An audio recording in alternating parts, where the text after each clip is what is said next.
నమస్కారం ఘంటారావానికి స్వాగతం. ముందుగా ప్రధాన అంశాలు. ఎన్నికలు ఏవైనా కాంగ్రెస్ కు ఎదురే లేదన్న సీఎం రేవంత్ రెడ్డి. వచ్చే అసెంబ్లీ ఎలక్షన్స్ లోనూ జయభేరి మోగిస్తామని ధీమా. రాష్ట్ర విద్యుత్ వ్యవస్థ కుప్పకూలే స్థితికి వచ్చిందన్న బీజేపీ. బీఆర్ఎస్ కాంగ్రెస్ పాలనలో సింగరేణి తీవ్రంగా దెబ్బతిందని ఆందోళన. ఫోన్ ట్యాపింగ్ కేసు దర్యాప్తునకు మరో సిటీ ఏర్పాటు. ఇవాళ సుప్రీంకోర్టుకు ప్రభాకర్ రావు కస్టోడియల్ విచారణ నివేదిక. జీరాంజీ బిల్లుకు పార్లమెంట్ ఆమోదం. ఉభయ సభల్లో విపక్షాల నిరసన.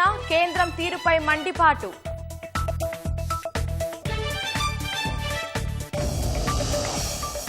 భారత్కు సవాల్గా మారిన బంగ్లాదేశ్ పరిస్థితులు. జాగ్రత్తలు తీసుకోకపోతే ఇబ్బందులు తప్పవన్న పార్లమెంటరీ కమిటీ.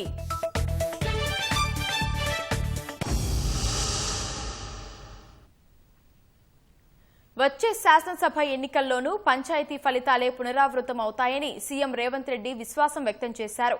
పల్లెపూరులో 3/2 వంతు స్థానాలు కాంగ్రెస్ ఖాతాలో పడ్డాయన్న ముఖ్యమంత్రి 2 ఏళ్ల ప్రజాపాలనకు పట్టం కట్టారని చెప్పారు. త్వరలో 43,000 ఉద్యోగాల భర్తీకి త్వరలో నోటిఫికేషన్ విడుదల చేయనున్నట్టు సూత్రప్రాయంగా వెల్లడించారు. ప్రజలంతా కాంగ్రెస్ వైపు ఉన్నారని, గ్రామ పంచాయతీ ఎన్నికల ఫలితాలతో మరోసారి నిరూపితమైందని సీఎం రేవంత్ రెడ్డి చెప్పారు. 2 ఏళ్ల ప్రజాపాలనలో అమలు చేసిన సంక్షేమ అభివృద్ధి కార్యక్రమాలకు ప్రజలు పట్టం కట్టారని ముఖ్యమంత్రి అన్నారు. 3/2 వంతు స్థానాలు హస్తగతమయ్యాయని పేర్కొన్నారు. వచ్చే అసెంబ్లీ ఎన్నికల్లో ఈ తీర్పు పునరావృతమై రాష్ట్రంలో రెండోసారి కాంగ్రెస్ అధికారం రానుందని స్పష్టం చేశారు. 7 నియోజకవర్గాల్లో బీఆర్ఎస్, బీజేపీ మద్దతుదారులు ఎక్కువ సర్పంచ్ స్థానాలు చేజిక్కించుకోవడంపై అక్కడి క్షేత్రస్థాయి పరిస్థితులపై సీఎం రేవంత్ రెడ్డి ఆరా తీశారు. 12,702 గ్రామ పంచాయతీల ఫలితాలలో 7,527 గ్రామ పంచాయతీలు కాంగ్రెస్ పార్టీ, 808 కాంగ్రెస్ పార్టీకి సంబంధించిన రెబెల్స్ ఈ ఎన్నికలలో నెగ్గడం జరిగింది.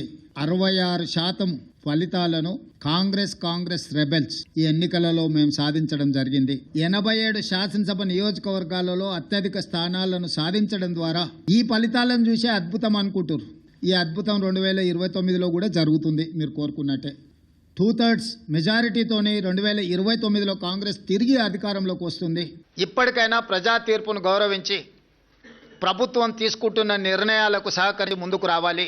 ఏదైనా మాట్లాడతాం, ఎట్లయినా మాట్లాడతాం, బరితెగించిన విధానాలతోని ప్రజల్ని ఇబ్బంది పెడతాము అనంటే ప్రజలిచ్చే తీర్పు ఈ రోజు వాళ్లకు కనువిప్పు కలగాలి అని నేను అనుకుంటున్నా. కృష్ణా గోదావరి జలాలపై అసెంబ్లీ వేదికగా చర్చించడానికి సిద్ధమంటూ కేసీఆర్ కు మరోసారి సీఎం రేవంత్ రెడ్డి సవాల్ విసిరారు. ఇప్పటికైనా విపక్షాలు నిర్మాణాత్మక సలహాలు ఇస్తూ ప్రభుత్వానికి సహకరించాలని రేవంత్ రెడ్డి హితవు పలికారు. రాష్ట్రంలో 43,000 పోస్టుల భర్తీకి త్వరలో నోటిఫికేషన్ ఇస్తామని ప్రకటించారు. ప్రతిపక్షంలో ఉన్న వాళ్లకు అధికారం కోల్పోయినా అహంకారం దగ్గలేదు. ఇంకొక ఆయన కడుపు నిండా విషం పెట్టుకొని కేసీఆర్ గారిని ప్రతిపక్ష నాయకుడిగా లేఖ రాయమనుంది. 3 రోజులు కానీ 4 రోజులు కానీ కృష్ణా నదీ జలాలు, గోదావరి జలాలకు సంబంధించి ఎవరు ఏం చేసిండ్రో చర్చ చేద్దాం. కూలంకషంగా పూర్తి వివరాలతో వచ్చి కూర్చుందాం. ఏ విషయమైనా వారు లేవనెత్తని 10 సంవత్సరాలలో వారు చేసిన అన్యాయాన్ని, వారు సంతకాలు పెట్టి 299 టీఎంసీ మాకు చాలు, 512 టీఎంసీ ఆంధ్రప్రదేశ్ను తీసుకోమని కృష్ణానది జలాలలో ఏ విధమైన ఒప్పందాలు చేసిండో నేను సూటిగా వారితోని చర్చను ఆహ్వానిస్తున్నా. కృష్ణా గోదావరి జలాల మీద చర్చ చేద్దాం. వాస్తవాలను ప్రజలకు వివరిద్దాం. నిజంగానే మా వైపు నుంచి ఏమైనా లోపం ఉంటే వారిని ప్రశ్నించమని నేను సవాల్ విసురుతున్నా. బీఆర్ఎస్ నాయకత్వం కోసం కేటీఆర్ వెనుక హరీష్ రావు గోతులు తవ్వుతున్నారని రేవంత్ రెడ్డి అన్నారు. ఆ విషయాన్ని మరుగున పరచాలని కేటీఆర్ పర్యటనను చేస్తున్నారని ముఖ్యమంత్రి విమర్శించారు.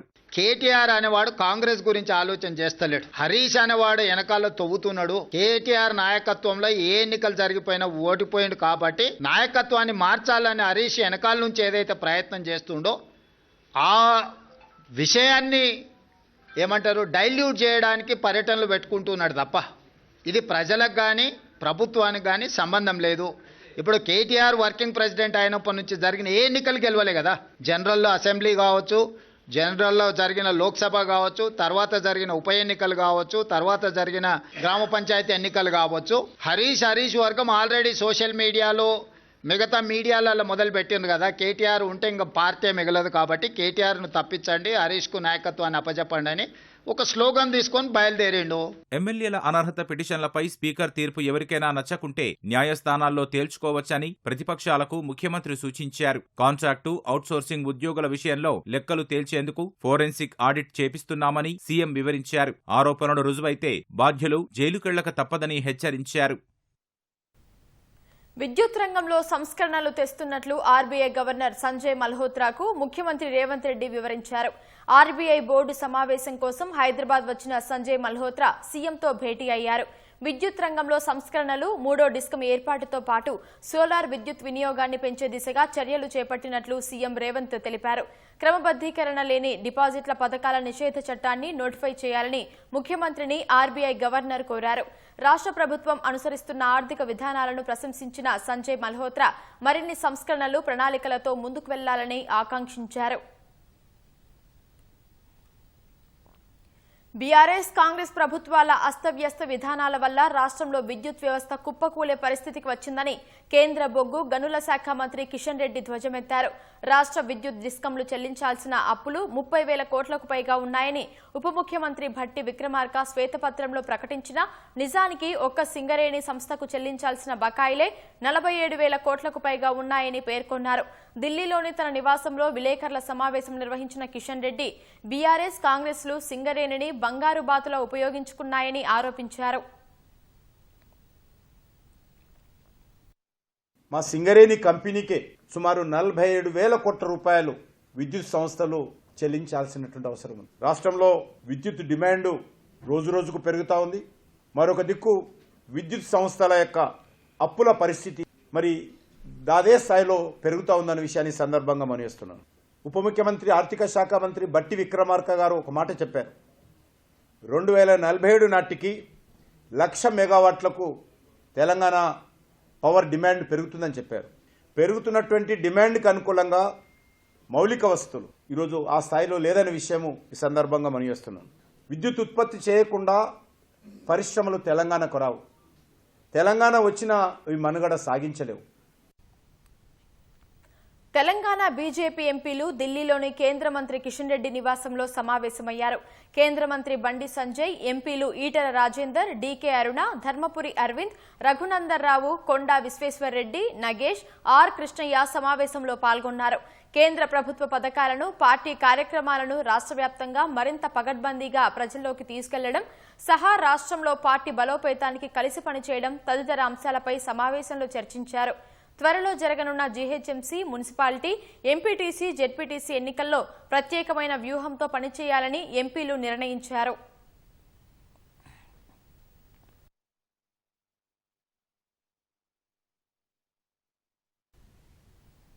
ఆర్థిక సంవత్సరంలో 2/3 పూర్తయ్యేసరికి రాష్ట్ర ప్రభుత్వం ఆదాయ అంచనాలను సగం కూడా అందుకోలేదు.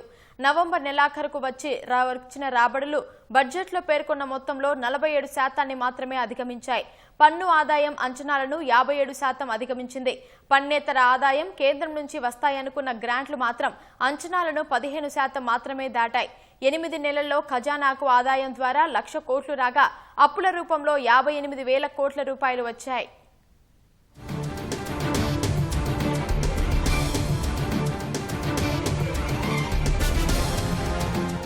ప్రస్తుత ఆర్థిక సంవత్సరం మరో 3 నెలల్లో ముగియనుంది. 2025-26 ఆర్థిక సంవత్సరం నవంబర్ నెలాఖరు వరకు బడ్జెట్ అంచనాలను సగం కూడా అందుకోలేదు. 8 నెలలు ముగిసే వరకు రెవెన్యూ ఆదాయం అంచనాల్ని 47% మాత్రమే అందుకుంది. ఈ ఆర్థిక సంవత్సరంలో రెవెన్యూ రాబడులు 2,29,720 కోట్లుగా అంచనా వేయగా కాగ్ నివేదిక ప్రకారం నవంబర్ నెలాఖరు వరకు అందులో 1,08,685 కోట్లు మాత్రమే వచ్చాయి. అందులో పన్ను ఆదాయం బడ్జెట్ అంచనాలో 57%తో 1,04,43 కోట్లుగా ఉంది. 8 నెలల్లో జీఎస్టీ ద్వారా 34,923 కోట్లు, స్టాంపులు, రిజిస్ట్రేషన్ల రూపంలో 9,911 కోట్లు, అమ్మకం పన్ను ద్వారా 21,512 కోట్లు ఖజానాకొచ్చాయి. ఎక్సైజ్ పన్నుల ద్వారా 15,142 కోట్లు, కేంద్ర పన్నుల్లో రాష్ట్ర వాటాగా 13,468 కోట్లు సమకూరాయి. కేంద్ర పన్నుల్లో రాష్ట్ర వాటా విషయంలో బడ్జెట్ అంచనాలకు గరిష్టంగా 63% పైగా వచ్చాయి. పన్నేతర ఆదాయం అంచనాలకు చాలా దూరంగా ఉంది. బడ్జెట్లో పేర్కొన్న పన్నేతర ఆదాయమైన 31,618 కోట్లలో నవంబరు నెలాఖరు వరకు అందులో 15% 4,770 కోట్లు మాత్రమే ఖజానాకు సమకూరాయి. కేంద్రం నుంచి వస్తాయనుకున్న గ్రాంట్ల పరిస్థితి కూడా అలాగే ఉంది. ఈ ఆర్థిక సంవత్సరంలో కేంద్రం నుంచి 22,782 కోట్ల రూపాయలు గ్రాంట్ల రూపంలో వస్తాయని బడ్జెట్లో పొందుపరిచారు. 8 నెలలు ముగిసేసరికి అందులో కేవలం 15% 3,472 కోట్లు మాత్రమే వచ్చాయి. ఆదాయం అంతంత మాత్రంగా ఉన్న వేళ అప్పుల ద్వారా సర్కార్ నిధులు సమకూర్చుకుంటోంది. ఈ ఏడాది ఎఫ్ఆర్బీఎంకు లోబడి 64,539 కోట్ల రుణాలు తీసుకోవాలని రాష్ట్ర ప్రభుత్వం ప్రతిపాదించింది. కేంద్రం అందులో 54,009 కోట్ల మేర అప్పులకు అనుమతించింది. అయితే రాష్ట్ర ప్రభుత్వం నవంబరు నెలాఖరు వరకు 58,068 కోట్ల రూపాయలు రుణాల ద్వారా సమీకరించుకుంది. అన్ని రకాలుగా ఖజానాకు 8 నెలల్లో 166,785 కోట్లు సమకూరాయి. బడ్జెట్ అంచనాలో ఇది 59% వరకు ఉంది. నవంబర్ నెలాఖరు వరకు ప్రభుత్వం 154,499 కోట్ల రూపాయలు ఖర్చు చేసింది. బడ్జెట్లో పేర్కొన్న మొత్తంలో ఇది 58% దాటింది. వడ్డీల చెల్లింపులకు 18,486 కోట్లు, వేతనాలపై 32,007 కోట్లు, పెన్షన్లపై 12,526 కోట్లు, రాయితీలపై 9,990 కోట్లు వ్యయం చేసింది. మూలధనంపై ప్రభుత్వం బాగా ఖర్చు చేసింది. ఈ ఆర్థిక సంవత్సరంలో మూలధనంపై 35,700 కోట్లు ఖర్చు చేయనున్నట్లు ప్రభుత్వం బడ్జెట్లో పేర్కొంది. 8 నెలలు ముగిసేసరికి ప్రతిపాదిత మొత్తం కంటే కాస్త ఎక్కువే వ్యయం చేసింది. నవంబర్ నెలాఖరు వరకు మూలధనంపై చేసిన ఖర్చు మొత్తం 35,805 కోట్ల రూపాయలుగా ఉంది.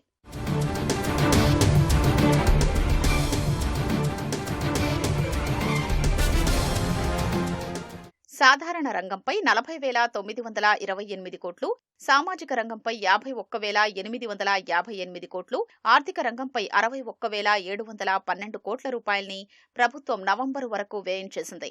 ఆర్థిక సంవత్సరంలో 8 నెలలు ముగిసేసరికి 9,372 కోట్ల రెవెన్యూ లోటు, 58,068 కోట్ల ఆర్థిక లోటు, 39,582 కోట్ల నికర లోటు ఉన్నట్లు తేల్చారు.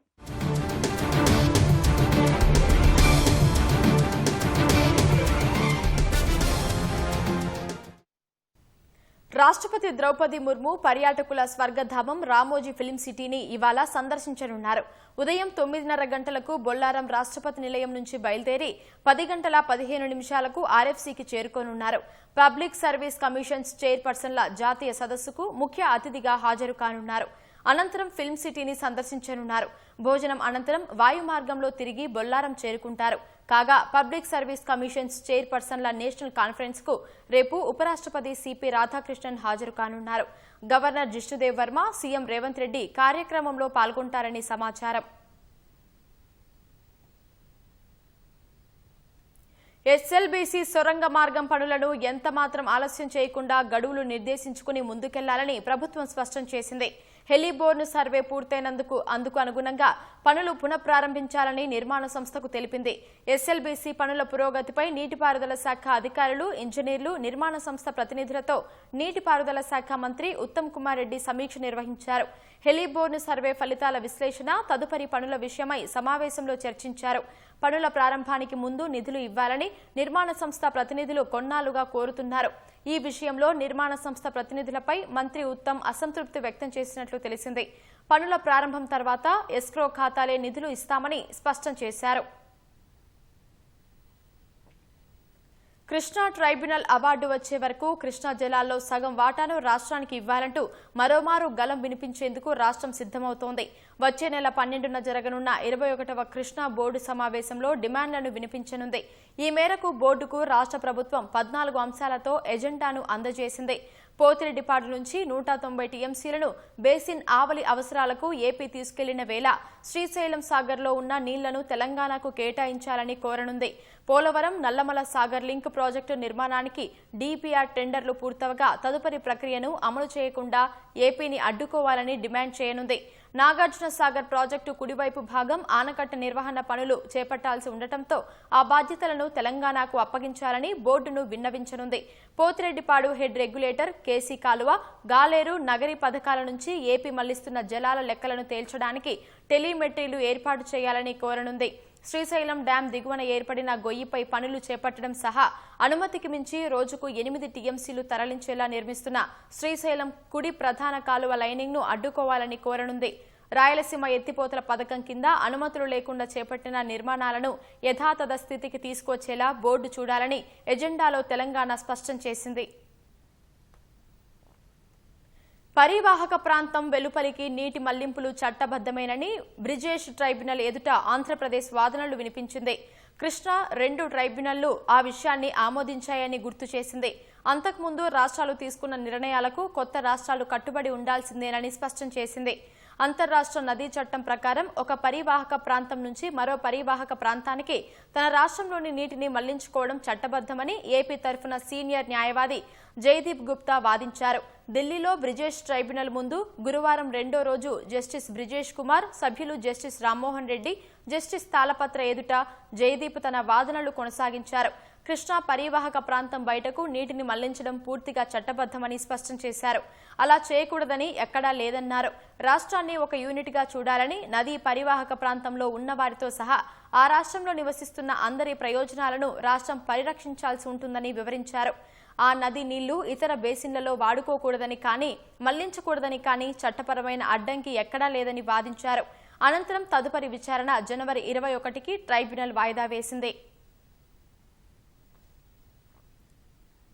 రాష్ట్రంలో వైద్య విద్య ప్రమాణాలను మరింత మెరుగుపరచడం, పరిశోధనలకు అత్యంత ప్రాధాన్యమివ్వడమే ప్రభుత్వ లక్ష్యమని ఆరోగ్య శాఖ మంత్రి దామోదర రాజనరసింహ స్పష్టం చేశారు. సచివాలయంలో వైద్య విద్య ప్రమాణాల పెంపు, పరిశోధనలకు పెద్దపీట వేయాలనే అంశాలపై ఉన్నతాధికారులతో కీలక సమావేశం నిర్వహించారు. ప్రభుత్వ, ప్రైవేటు వైద్య కళాశాలల పనితీరు, విద్యార్థులకు అందుతున్న వసతులు, విద్యాబోధన నాణ్యతపై మంత్రి సుదీర్ఘంగా చర్చించారు. పలు కీలక అంశాలపై అధికారులకు మంత్రి దిశానిర్దేశం చేశారు. ప్రభుత్వ మెడికల్ కాలేజీల్లో పీజీ, సూపర్ స్పెషాలిటీ సీట్ల సంఖ్యను పెంచుకునేందుకు తక్షణ చర్యలు చేపట్టాలని మంత్రి ఆదేశించారు. ప్రస్తుత మెడికల్ పీజీ అడ్మిషన్ల ప్రక్రియపైన సమావేశంలో చర్చించారు. మెడికోలకు ఎలాంటి ఇబ్బంది కలగకుండా కౌన్సిలింగ్ ప్రక్రియను పూర్తి చేయాలని సూచించారు. కాలేజీ వర్సిటీలో అధికారులు, సిబ్బంది సంఖ్యను పెంచడానికి అవసరమైన చర్యలు తీసుకోవాలని ఆరోగ్య కార్యదర్శి వీసీకి మంత్రి సూచించారు. విశ్వవిద్యాలయ కార్యకలాపాలన్నింటినీ పూర్తి స్థాయిలో డిజిటలైజేషన్ చేయాలని, తద్వారా విద్యార్థులకు సేవలు వేగవంతంగా అందుతాయని పేర్కొన్నారు.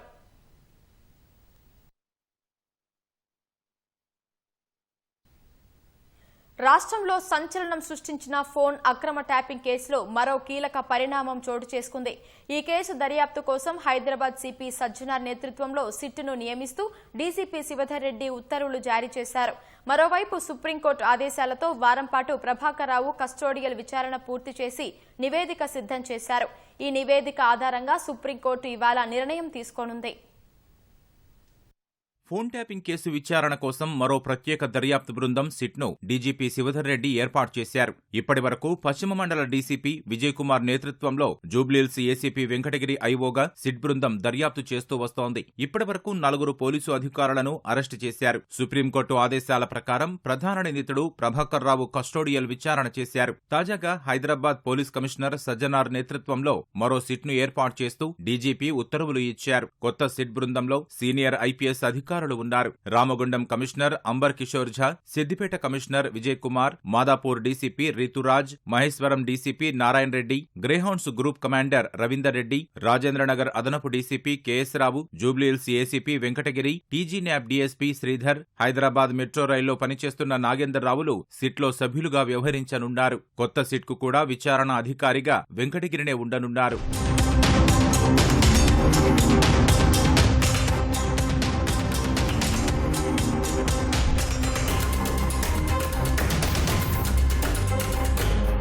ఫోన్ అక్రమ ట్యాపింగ్ కేసులో ప్రధాన నిందితుడు ప్రభాకర్ రావు భవితవ్యం ఇవాళ తేలనుంది. ప్రత్యేక దర్యాప్తు బృందం సమర్పించే నివేదిక ఆధారంగా సుప్రీంకోర్టు నేడు నిర్ణయం తీసుకోనుంది. ప్రభాకర్ రావుకు మధ్యంతర రక్షణ ఉత్తర్వులను సుప్రీంకోర్టు కొనసాగిస్తుందా, సిట్ ఇచ్చే నివేదికను పరిగణలోకి తీసుకుని దాన్ని రద్దు చేస్తుందా, లేక రెగ్యులర్ బెయిల్ మంజూరు చేస్తుందా అనేది ఇవాళ తేలనుంది. ఒకవేళ రెగ్యులర్ బెయిల్ లభిస్తే ప్రభాకర్ రావు ప్రస్తుతం ఎదుర్కొంటున్న కస్టోడియల్ ఇంటరాగేషన్ నుంచి ఉపశమనం లభిస్తుంది. అప్పుడు సిట్ అధికారులు ఆయనను వదిలివేయాల్సి ఉంటుంది. అలా కాకుండా సుప్రీంకోర్టు ప్రస్తుతం ఉన్న మధ్యంతర రక్షణ ఉత్తర్వులను రద్దు చేస్తే సిట్ అధికారులు ఆయన్ను జ్యుడిషియల్ రిమాండ్ కు తరలించనున్నారు. ఈ నెల 13 నుంచి ప్రభాకర్ రావును తమ కస్టడీలో ఉంచి విచారించిన సిట్ ఇవాళ సుప్రీంకోర్టులో విచారణ నివేదికను సమర్పించనుంది. సిట్ తమ నివేదికలో ఏ వివరాలు పొందుపరిచిందనే అంశం ప్రస్తుతం ప్రాధాన్యం సంతరించుకుంది. 6 రోజులుగా జూబ్లీహిల్స్ సిట్ కార్యాలయంలోనే ఉంచి ప్రభాకర్ రావును విచారించిన క్రమంలో ఎలాంటి కొత్త అంశాలు బహిర్గతమయ్యాయనేది ఇప్పుడు చర్చనీయాంశంగా మారింది. పలు కీలక అంశాలతోనే గురువారం రాత్రి వరకు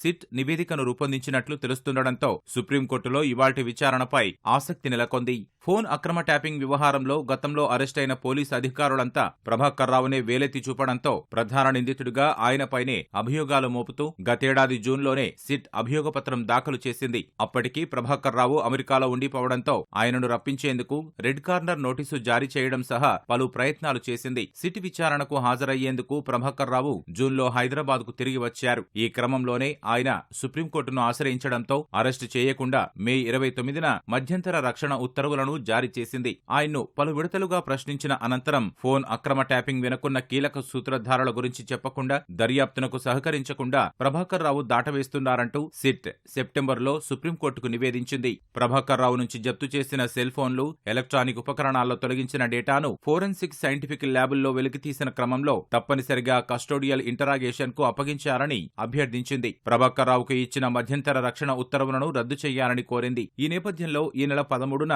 సిట్ అధికారి ముందు లొంగిపోవాలని సుప్రీంకోర్టు ఆదేశించింది. అలా గడిచిన 6 రోజులుగా ప్రభాకర్ రావును విచారించిన సిట్ నివేదికను సిద్ధం చేసి ఇవాళ సుప్రీంకోర్టుకు సమర్పించనుంది. రాష్ట్రంలో వ్యవసాయ, వాటి అనుబంధ శాఖలు, కార్పొరేషన్ల కార్యాలయాల్లోని డివిజన్ స్థాయి అధికారుల నుంచి కింది స్థాయి సిబ్బంది వరకు బయోమెట్రిక్ ముఖ గుర్తింపు హాజరు అమలు చేయాలని సర్కార్ ఆదేశించింది. వ్యవసాయ శాఖ మంత్రి తుమ్మల నాగేశ్వరరావు ఆదేశాల మేరకు ఆ శాఖ కార్యదర్శి సురేంద్రమోహన్ ఉత్తర్వులు జారీ చేశారు. అన్ని కార్యాలయాల్లో విధులకు ఆలస్యంగా హాజరయ్యే ఉద్యోగుల వివరాలను రోజు నివేదించాలని సూచించారు. అలాగే డాష్బోర్డు ఏర్పాటు చేసి ఉద్యోగుల హాజరుపై ఆన్లైన్లో సమాచారం నమోదు చేయాలని ఆదేశించారు.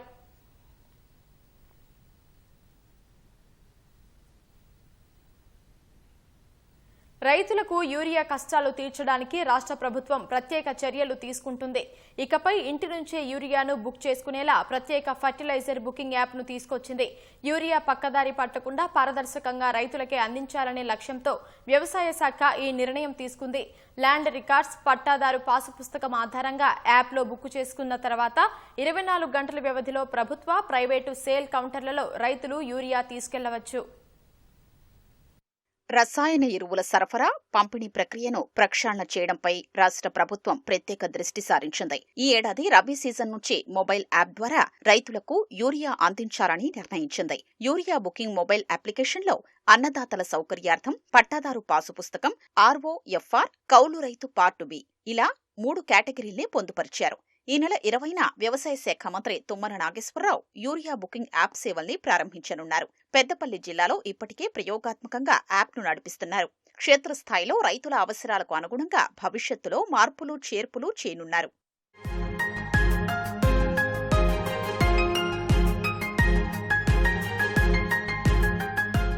ఒకే నెలలో యాప్ ద్వారా 3 సార్లు యూరియా బుకింగ్ చేసుకునేలా అవకాశం కల్పించినట్లు వ్యవసాయ శాఖ సంచాలకుడు డాక్టర్ బి గోపి వెల్లడించారు. యాప్లో యూరియా బుక్ చేసుకోవాలంటే మొబైల్ నంబర్, పట్టాదారు పాస్బుక్ ఉంటే సరిపోతుందన్నారు. యాప్లోకి ప్రవేశించిన తర్వాత ఓటీపీ వస్తుంది. ఒకవేళ కౌలు రైతు యూరియా బుక్ చేస్తే ఆ ఓటీపీ భూ యజమానికొస్తుంది. ఓటీపీ ఎంటర్ చేసిన తర్వాత పేరు, గ్రామం, కమతం విస్తీర్ణం, పంట రకం, డీలరు ఎంపిక చేసుకుని యూరియా బుక్ చేసుకోవచ్చని గోపి తెలిపారు.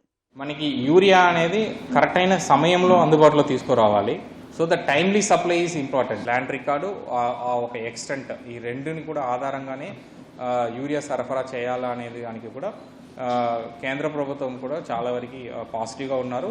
Even we have explained this app system కూడా మన సెక్రటరీ ఫెర్టిలైజర్ల 2 days ముందు మీటింగ్ తీసుకున్నప్పుడు కూడా ఈ సిస్టమ్ని మనం ఎక్స్ప్లెయిన్ చేయడం జరిగింది.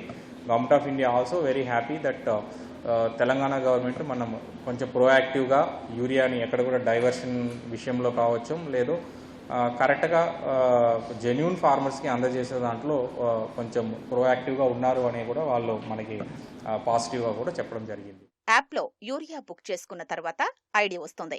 ఆ ఐడిని 24 గంటల్లోపు డీలర్కు చూపించి యూరియా తీసుకెళ్లొచ్చు. 24 గంటల్లోపు యూరియా తీసుకోకపోతే మళ్లీ బుక్ చేసుకోవాల్సి వస్తుంది.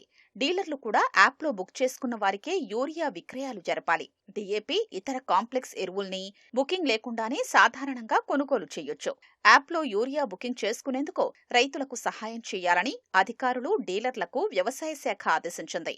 యాసంగిలో యాప్ ద్వారా యూరియా బుకింగ్ సేవలు విజయవంతమైతే వచ్చే వానాకాలంలో డోర్ డెలివరీ సేవలు అందించేందుకు ప్రభుత్వం సిద్ధమవుతోంది. నౌ ద టాస్క్ ఈస్ ఈ విషయంని ప్రజల ముందు తీసుకెళ్లడం, ప్రజలు ఇది ప్రాపర్గా యూజ్ చేసుకోవడం దాంట్లోనే ఉన్నది. అండ్ మనకి రాష్ట్రంలో చూసుకుంటే దాదాపు 10,000 సేల్ పాయింట్స్ ఉన్నాయి. సో దీంట్లో 3,000 సేల్ పాయింట్స్ మనకి గవర్నమెంట్ సంబంధించిన sale points, 70% of sale points మనకి ప్రైవేట్ సేల్ పాయింట్స్. సో ఇప్పుడు ఈ system is applicable for all private అదేవిధంగా గవర్నమెంట్ సేల్ పాయింట్స్. 20వ తారీఖు తర్వాత జరగాల అనేది ఉద్దేశము. సో దాని ప్రకారమే మనం ఈ ప్రణాళికలు అన్ని కూడా మనం రెడీ చేసుకోవడం జరిగింది. యాప్ ద్వారా యూరియా విక్రయించే విషయంలో డీలర్లు నియమ నిబంధనలు ఉల్లంఘిస్తే తొలి తప్పునకు హెచ్చరికలు, పునరావృతమైతే లైసెన్స్లు రద్దు చేస్తామని వ్యవసాయ శాఖ స్పష్టం చేసింది. పైరసీ వెబ్సైట్ ఐబొమ్మ నిర్వాహకుడు ఇమంది రవిని హైదరాబాద్ సైబర్ క్రైమ్ పోలీసులు 3వ కస్టడీకి తీసుకుని విచారిస్తున్నారు. 3 కేసుల్లో 4 రోజుల చొప్పున 12 రోజుల పాటు విచారించేందుకు నాంపల్లి కోర్టు అనుమతించగా చెంచల్గూడ జైల్లో ఉన్న రవిని నిన్న మధ్యాహ్నం పోలీసులు కస్టడీకి తీసుకున్నారు. తొలి రోజు కస్టడీలో భాగంగా కాళీ ప్రసాద్, ప్రహ్లాద్ అనే 2 పేర్లు విచారణలో కీలకంగా మారాయి. నిందితుడు రవి ఐబొమ్మ వెబ్సైట్ కంటే ముందు hospitals.in, supplies.in పేరుతో 2 వెబ్సైట్లు ప్రారంభించాడు. ఈ 2 కంపెనీల్లో ఒకటి ప్రసాద్, రెండోది ప్రహ్లాద్ పేరుతో రిజిస్టర్ చేయించాడు. ప్రహ్లాద్ ఎవరనే కోణంలో పోలీసులు ఆరా తీశారు. విశాఖకు చెందిన ప్రసాద్ రవికి స్నేహితుడని తేలింది. ఇటీవల ప్రసాద్ను విచారించిన పోలీసులు అతడి వాంగ్మూలాన్ని నమోదు చేశారు. ప్రహ్లాద్ కుమార్ గురించి ఇంకా ఆచూకీ చిక్కలేదు. ప్రహ్లాద్ పేరుతోనే iBomma Ravi Aadhaar, PAN card, driving లైసెన్స్తో పాటు కరేబియన్ దీవుల్లోని సెయింట్ కిట్స్ అండ్ నేవీస్ దేశ పౌరసత్వం తీసుకున్నాడు. ఐబొమ్మ వెబ్సైట్ అతడి పేరుతో రిజిస్టర్ చేయించాడు. ప్రహ్లాద్ ఎవరనే అంశం చర్చనీయాంశంగా మారింది. రవి ఇచ్చే సమాధానాల ఆధారంగా అతడి స్నేహితుడు ప్రసాద్ను మరోసారి పిలిపించి ఇద్దరినీ కలిపి విచారించనున్నారు. కాగా ఈ నెల 29 వరకు రవి కస్టడీ కొనసాగనుంది. గ్రామీణ ప్రాంతాల్లో అవసరమైన వారికి ఏడాదిలో 125 రోజుల పాటు పని కల్పించే వీబీజీ రామ్జీ బిల్లుకు పార్లమెంటు ఆమోదం లభించింది. ప్రతిపక్షాల తీవ్ర నిరసనల మధ్య ఈ బిల్లుకు ఉభయ సభలు ఆమోదం తెలిపాయి. లోక్సభలో ఆమోదం పొందిన కొద్ది గంటలకే రాజ్యసభలో బిల్లుకు ఆమోదం లభించింది. బిల్లు ఆమోద సమయంలో బిల్లును ఉపసంహరించుకోవాలని డిమాండ్ చేస్తూ పలువురు ప్రతిపక్షాల సభ్యులు వాకౌట్ చేశారు. బిల్లు ప్రతులను చింపివేశారు. తర్వాత పార్లమెంట్ సముదాయంలోని సంవిధాన సదన్ వెలుపల బిల్లుకు వ్యతిరేకంగా ధర్నాకు దిగాయి. దేశవ్యాప్త ఆందోళన చేపడతామని విపక్షాలు ప్రకటించాయి. ఈ బిల్లును మరింత పరిశీలన కోసం పార్లమెంటరీ కమిటీకి పంపాలని కూడా ప్రతిపక్షాలు డిమాండ్ చేశాయి. అంతకుముందు ఎగువ సభలో బిల్లుపై జరిగిన 5 గంటలకు చర్చకు సమాధానం ఇచ్చిన కేంద్ర వ్యవసాయ శాఖ మంత్రి శివరాజ్ సింగ్ చౌహాన్ మహాత్మా గాంధీ ఆదర్శాలను కాంగ్రెస్ అనేకసార్లు తూట్లు చేసిందని ఆరోపించారు. ఉపాధి అవకాశాలను కల్పించడానికి, గ్రామీణ భారత్ అభివృద్ధికి, దేశాన్ని ముందుకు తీసుకెళ్లేందుకు బిల్లు తోడ్పడుతుందని కేంద్ర మంత్రి చెప్పారు. 1971 విముక్తి పోరాటం తర్వాత మరోసారి బంగ్లాదేశ్లో నెలకొన్న పరిస్థితులు భారత్కు అతిపెద్ద వ్యూహాత్మక సవాల్గా మారాయని విదేశాంగ వ్యవహారాలపై పార్లమెంటరీ కమిటీ తెలిపింది.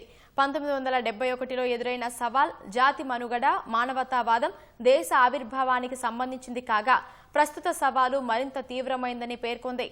తరాల మధ్య అంతరాయం, రాజకీయ వ్యవస్థలో మార్పు, భారత్ నుంచి బంగ్లా దూరమయ్యే వ్యూహాత్మక పునఃసమీకరణకు సంబంధించిందని పార్లమెంటరీ కమిటీ తెలిపింది. ప్రస్తుత పరిస్థితి అరాచకంగా మారే అవకాశం లేకున్నా భారత్ జాగ్రత్తగా ఉండాలని సూచించింది. కాంగ్రెస్ నేత శశి థరూర్ నేతృత్వంలో విదేశాంగ వ్యవహారాలపై పార్లమెంటరీ స్టాండింగ్ కమిటీ గురువారం పార్లమెంటులో నివేదిక సమర్పించింది. భారత్ బంగ్లా సంబంధాలు సంక్లిష్టంగా ఉన్నాయని, అవి మరింత తీవ్రమవుతున్నాయని నివేదికలో పేర్కొంది. అవామీ లీగ్ పతనం, యువతలో పెరిగిన జాతీయవాదం, ఇస్లామిస్టుల పునఃప్రవేశం, బంగ్లాపై చైనా, పాక్ ప్రభావం తీవ్రమవడం వంటి కారణాలతో సమస్య జటిలమైందని వివరించింది. ఈ తరుణంలో భారత్ తన విధానాలను పునఃసమీకరించుకోకపోతే ఢాకాలో వ్యూహాత్మక స్థానాన్ని కోల్పోయే ప్రమాదం ఉందని హెచ్చరించింది. బంగ్లాలో ఎన్నికల షెడ్యూల్పై అనిశ్చితి, మానవ హక్కుల సమస్యలు, ఆర్థిక, రాజకీయ అస్థిరతలను ప్రస్తావించింది.